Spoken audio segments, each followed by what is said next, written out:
నమస్తే, నేను మీ రాజు.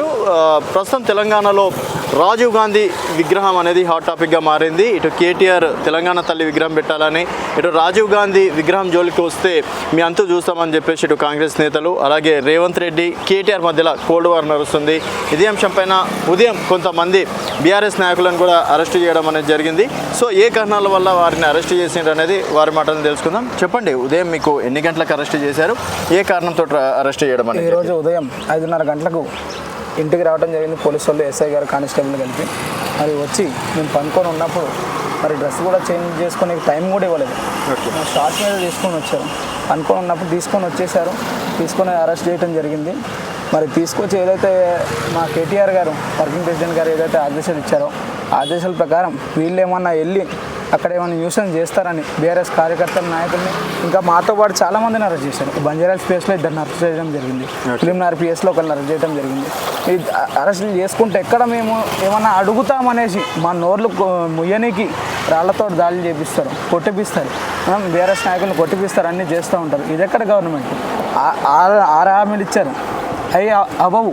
ఓకే, ఏమన్నా అడిగినామంటే కొట్టాలి, గుడ్లు కొట్టాలి, రాళ్ళు వేయాలి, వీళ్ళ నోర్లు ముప్పియాలి.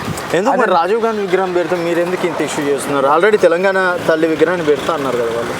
4 కోట్ల మంది ప్రజల ఆవిడ మన తెలుగు అమ్మ, అదే మన తల్లి తెలంగాణ తల్లి విగ్రహము 4 కోట్ల అభిమానం పెడతారు. కానీ ఈ రాజీవ్ గాంధీ ఎవరండి? ఆయన కంప్యూటర్ తయారు చేసిండంట. ఎక్కడ తయారు చేసిండు? ఈయన చదువుకున్నాడు. ముఖ్యమంత్రి జిఎం కుప్పమేస్త్రి. ఈయన చదువుకోకుండా ఆయన తయారు చేసిండు. ఎవరు తయారు చేసిండు తెలుసా నీకు? ముందు చదువుకొని మాట్లాడు, మీడియా ముందుకు వచ్చి మాట్లాడు. ఏమన్నా మేము ప్రశ్నిస్తామని మమ్మల్ని అరెస్ట్ చేయడు కాదు.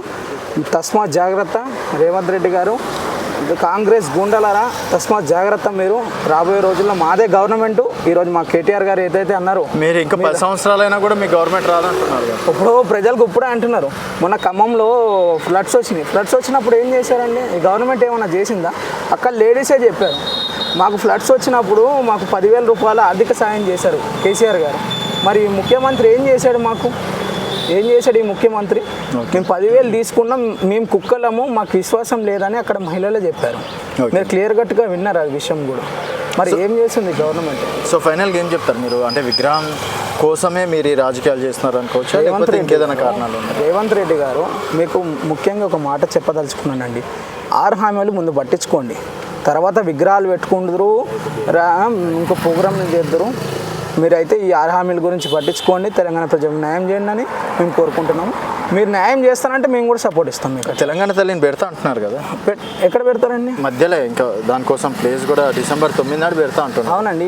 ఈయన విగ్రహం ఎందుకు పెడుతున్నారు మరి? అది లాజిక్ ఉండాలి. ప్రధానమంత్రి, మాజీ ప్రధానమంత్రి అంటే ఇప్పుడు ఆయన విగ్రహం ఎందుకు? తెలుగు తల్లి విగ్రహం పెట్టొచ్చు కదా మీరు. తెలుగు తల్లి ఎందుకు పెడతాం మనం? దానికోసమే కదా విడిపోయింది. అవునండి, విడిపోయింది. ఇప్పుడు ఆ విగ్రహం పెట్టకుండా ఇవన్నీ రాజకీయాలు. ముందు 6 హామీలు నెరవేర్చండి, తర్వాత మిగతా చూద్దాం.